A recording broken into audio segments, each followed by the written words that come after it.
Bonjour tout le monde et bienvenue dans cet épisode où nous allons demander ce qui se serait passé si la République romaine ne s'était jamais réformée pour devenir l'Empire romain.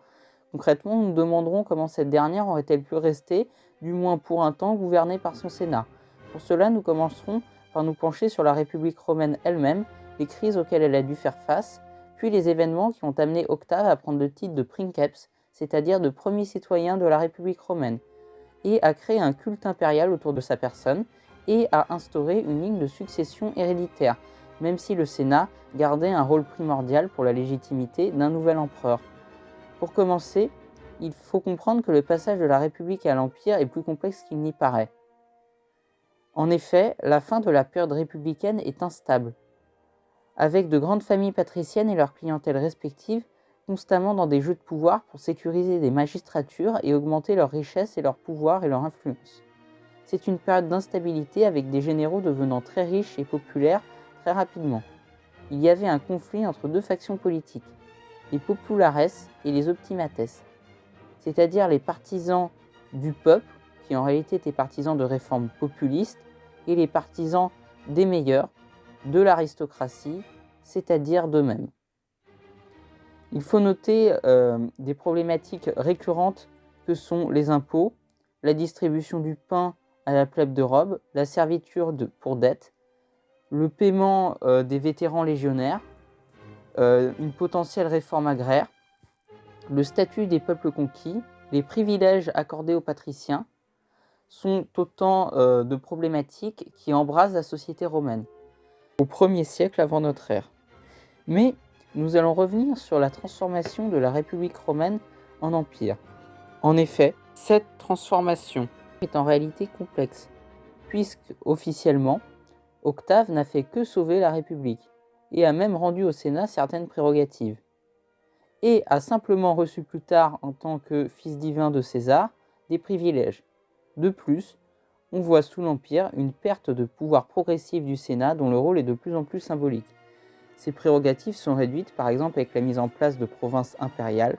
Ses droits à promulguer des lois sont restreints ou non respectés, même s'il garde un rôle dans la succession et la légitimation de certaines usurpations ou de certains empereurs. Avec le temps également, on peut noter que son rôle de diplomatique est de plus en plus nullifié. Mais on voit que c'est une dynamique qui est progressive et que au début, le Sénat garde un pouvoir relativement important. On peut même considérer que, stade avancé du Haut Empire, le Sénat gardait malgré tout énormément de prérogatives. Cela dépendait surtout des différents empereurs. Il y avait des empereurs plus ou moins respectueux du Sénat. Mais avec le temps, le rôle du Sénat passe au second rôle par rapport à celui des empereurs, qui sont toujours plus divinisés.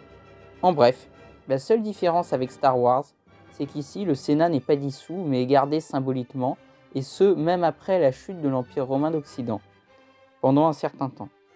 Donc Octave, pour prendre le pouvoir dans la République romaine, a commencé par faire un triumvirat avec Marc-Antoine et Lépide pour se partager du coup la République romaine en 3 zones d'influence, avec l'Italie qui était censée être neutre, notamment pour faire face aux liberatores, c'est-à-dire les assassins de César qui s'étaient enfuis et qui tentaient de reprendre le contrôle de la République. Et en même temps, il y avait de nombreuses autres factions qui tentaient de prendre le pouvoir. Donc ce triumvirat va durer un temps jusqu'à ce que Lépide soit évincé et que du coup Octave se retrouve avec le contrôle sur l'Occident et Marc-Antoine sur l'Orient. Alors, comment Octave a-t-il fait pour prendre le pouvoir? Déjà, il s'est assuré de sa popularité auprès du peuple, notamment en se montrant comme l'héritier légitime de César, parce qu'il était l'héritier d'après le testament de César, et c'était le cousin de César. Alors pourquoi Césarion, le fils de César avec Cléopâtre, n'était pas l'héritier de César? Parce qu'il était considéré comme étant non romain, et du coup il ne pouvait pas être l'héritier de César.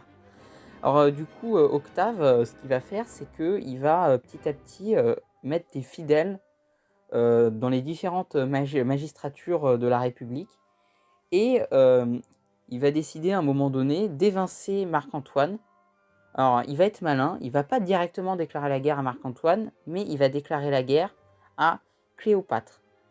Ensuite, fort de cela, du coup, il va rentrer en guerre contre Marc-Antoine et Cléopâtre.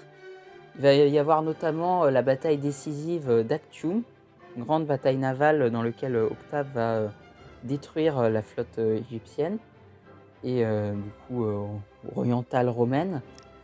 Et à partir de là, ce dernier va prendre le contrôle de la totalité de la République romaine.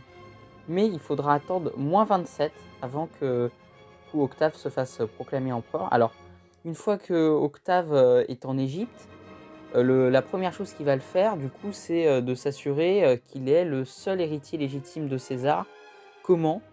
En pourchassant Césarion à travers toute l'Égypte pour essayer de le tuer. Et donc une fois qu'il est aux commandes de la République romaine, il va faire quelque chose de très malin. Et officiellement, il va rendre les pouvoirs extraordinaires qu'il avait reçus du Sénat au Sénat, mais tout en s'assurant que ce dernier, évidemment, est peuplé de fidèles et qu'aucune opposition n'existe. Et ce jusqu'à ce que, du coup, en moins 27, ils reçoivent les titres du coup, de princeps, c'est-à-dire premier citoyen. Et en même temps, Octave va mettre en place le culte impérial, c'est-à-dire un culte autour de sa personne et de sa famille, afin de rappeler que, du coup, théoriquement, les Julies sont censés être les descendants du dieu Mars. Et du coup, Octave, qui est désormais nommé Auguste, va ainsi réussir à affirmer son autorité sur tout l'Empire. Alors officiellement, il va respecter les pouvoirs du Sénat et il va s'accaparer uniquement des petits bouts du pouvoir du Sénat.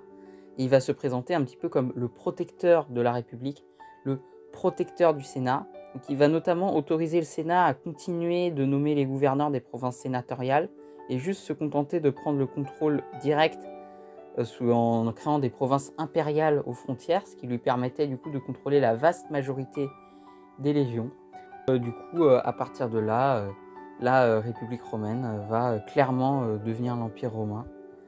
Et petit à petit, le Sénat va être dépouillé de ses prérogatives et de son influence. Et les descendants d'Auguste, du coup, régneront sur l'Empire romain jusqu'à la déposition de Néron en faveur de la mise en place d'une nouvelle dynastie, les Flaviens. Nous allons maintenant commencer notre scénario uchronique. Dans notre scénario, la guerre civile des Liberatores, après l'assassinat de César, se passe différemment. En effet, ici, les conjurés, après l'assassinat de César, fuient après avoir tenté de faire déclarer César et ses proches ennemis de Rome. Mais la notion ne passe pas du fait de la popularité de ce dernier. Mais ici, Marc-Antoine commet une grave erreur. En effet, voyant la guerre civile qui s'annonce, il décide de prendre 1/10 des richesses de tous les habitants de la ville. À cause de cela, à Rome, c'est la panique. Les soldats de Marc-Antoine pillent la ville et prennent bien plus d'1/10. La ville est pillée par Marc-Antoine. Les révoltes plébéennes prennent le contrôle de quartiers entiers, livrés à des criminels et à l'anarchie. La plèbe veut que Marc-Antoine soit arrêté, et ses ennemis veulent que ce dernier soit condamné à mort. Et en faveur du retour des Liberatores, les assassins de César. Ici, Octave, héritier de César, dénonce Marc-Antoine, et les rares soutiens de Marc-Antoine le lâchent. Et, après une séance extraordinaire du Sénat, ce dernier est mis aux arrêts. Les assassins de César reviennent ensuite adulés par la foule et remerciés par le Sénat de Rome. Mais Octave ne fait pas long feu. En effet, ce dernier est dépouillé de son héritage, mis en disgrâce avant d'être arrêté dans l'indifférence générale pour un prétexte, du fait de la menace qu'il représente. Ici, après l'exécution d'Antoine et d'Octave, Cicéron annonce que la République est sauvée, mais les vieux clivages entre Populares et Optimates ressortent. Même si un nouveau parti, probablement dirigé par Cicéron, se forme, avec l'idée de mettre fin aux politiques qui déstabilisent la République, comme la dévaluation monétaire, l'esclavage pour dette, de combattre la corruption et de réformer le régime, pour mettre en valeur les compétences et inciter à la libre entreprise. Ils auraient de plus milité pour interdire les armées privées et limiter le pouvoir des généraux dits victorieux, ce qui déstabilisait la République. Ces trois partis dans le Sénat auraient survécu au passage du temps. La République romaine aurait continué son existence mouvementée, continuant de s'agrandir, les grandes familles patriciennes y voyant une manière d'agrandir leur domaine, alors que les plébéiens y voient une alternative à la pauvreté grâce à la conquête de nouvelles provinces. Mais le Sénat aurait-il pu maintenir le statu quo éternellement? Non, une guerre civile aurait fini par éclater, probablement à cause d'un général victorieux tentant de marcher sur Rome, ou d'une faide entre grandes familles patriciennes, ou encore d'une révolte de la plèbe ou des habitants des provinces. Des guerres civiles auraient fini par éclater, mais l'extension romaine aurait continué. En effet, les mandatures à durée limitée incitaient à des guerres constantes, car chaque consul essayait ainsi de marquer l'histoire. Par ailleurs, la guerre permet d'unir les grandes familles patriciennes dans un but commun. Ici, la République romaine a donc des raisons structurelles de faire la guerre beaucoup plus que l'Empire romain.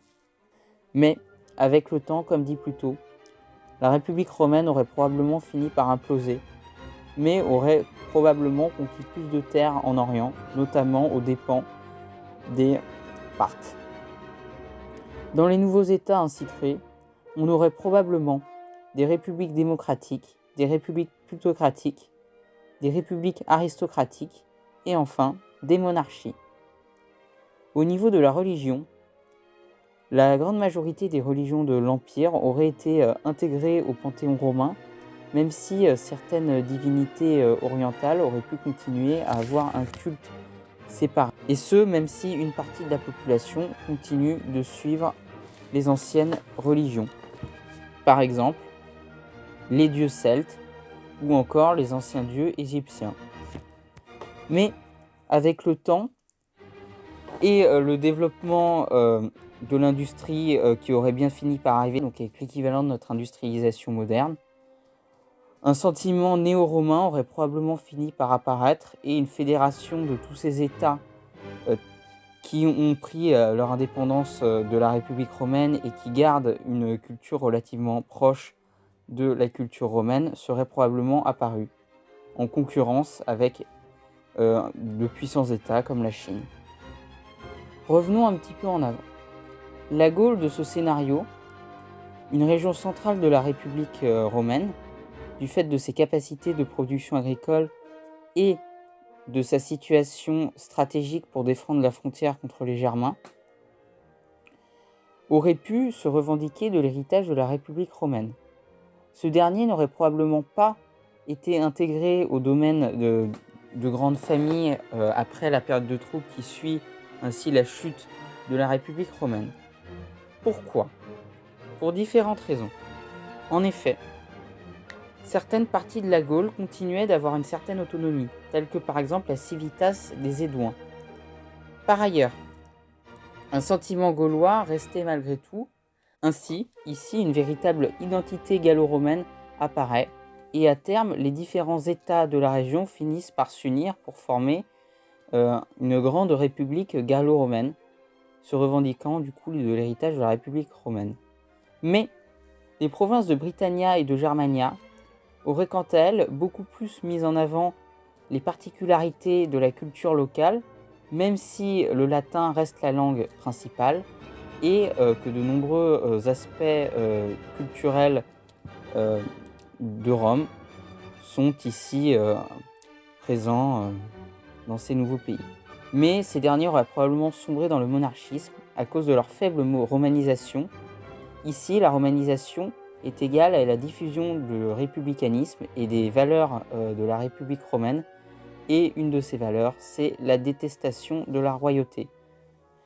Par ailleurs, ces provinces-là seraient probablement sombrées dans le monarchisme pour une autre raison, c'est que, étant des provinces plutôt frontalières, ici, des généraux, ou des centurions, arrivent à se proclamer rois grâce à l'aide de leurs soldats, ou alors des barbares arrive à conquérir ces territoires-là et adopte la culture romaine, mais en la mélangeant avec les particularités locales et du coup les particularités de leurs tribus barbares d'origine.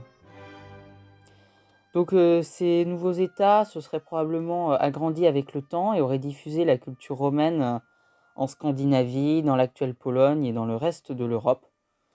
La Gaule, culturellement parlant, aurait malgré tout fini par créer une nouvelle langue différente du latin.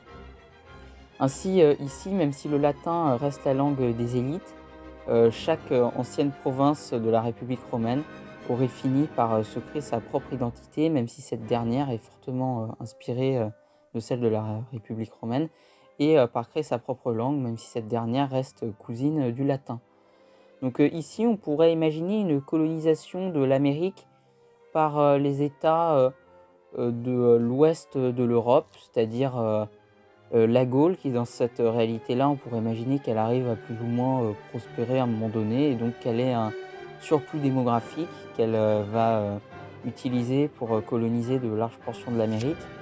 En même temps, on pourrait également imaginer une colonisation effectuée par les États hispaniques, voire même d'autres États du pourtour méditerranéen possédant une flotte relativement importante et les moyens de développer des colonies en Amérique et d'y établir leur présence sur le long terme. Donc ici, symboliquement parlant, le Sénat serait probablement resté, même si l'influence de ce dernier se serait diminuée, évidemment, pour devenir de plus en plus symbolique, et ce dernier n'arrivant pas à empêcher les guerres entre les nouveaux États créés, ni à maintenir son hégémonie sur ce qu'il contrôlait autrefois. Alors il n'aurait pas pu le maintenir parce qu'en réalité le Sénat aurait été lui-même un théâtre de combats politiques et de trahison, du coup, notamment entre les grandes familles patriciennes et également entre les différents du coup, nouveaux États. Certains auraient même fini probablement par ne plus reconnaître son autorité. On pourrait imaginer à un moment donné qu'une famille arrive à prendre le contrôle de ce Sénat, même si dans ce cas-là, leur influence aurait eu beaucoup de mal à dépasser le centre de la péninsule italique. Donc ici, grâce à l'établissement de seigneurs de guerre, du coup, les gouverneurs, ceux qui contrôlent les territoires, se trahissent, se jurent fidélité. À terme, ça aurait amené un certain féodalisme, avec probablement la plupart des républiques créées à partir de la chute de l'autorité centrale, euh, et se voyant prise par une seule famille qui s'accapare tout le pouvoir, et du coup après qui va entretenir des relations avec ses voisins, donc comme on l'a dit, des relations de vassalité, de protection entre différentes familles, entre un roi et ses suzerains. Ici, on pourrait imaginer que le Sénat, du coup, qui a un rôle symbolique et limité, du coup, les grandes familles s'attribuent des places de manière héréditaire dans le Sénat. Mais avec le temps, les guerres, les trahisons, de puissants États de plus en plus centralisés auraient fini par apparaître. Il faut noter qu'ici, dans ce scénario, les réflexions des philosophes grecs restent accessibles et enseignées, et le souvenir de la Rome républicaine est très vivace. Ainsi, on pourrait imaginer à un moment donné l'apparition d'un mouvement similaire à celui de notre réalité quand il y a eu l'apparition des Lumières, qui aurait peut-être cherché à vouloir rétablir des républiques un petit peu partout dans l'ancienne du coup, République romaine, et qui aurait probablement mis en exergue le fait que fondamentalement tous les habitants de l'Europe sont les héritiers des citoyens de Rome et sont du coup des citoyens de Rome. Ce qui aurait pu à terme amener à la suite de la création d'une identité du coup commune qui renaît, à la création du coup d'une fédération néo-romaine. Donc ici on pourrait se demander quelle aurait été l'influence de cette fédération sur le monde.